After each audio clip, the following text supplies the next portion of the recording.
yace shedan yana da matakai guda 7. ba wani mutum a duniya da zai tsira daga guda 7 nan, ko kai waye.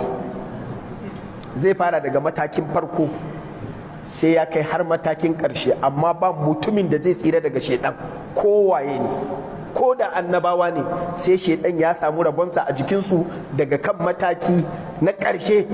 Mutumin da ya fi kowa fajirci kuma ya samu a mataki na farko. Bari ku ji su. Na farko shine shedan in ya samu dama a kanka sai sa ka zama kafiri tsantsa, mushriki, mulhidi, wanda bai yarda da Allah ba, ko ya yarda da Allah amma ya kafirce masa. كمثل الشيطان إذ قال للإنسان أكفر shikenan falamma kafar. Don haka abinda shaitan matakinsa na farko akan mutum shine ya sa ya kafirta wa Allah. Duk kafiran da ka gani a duniya din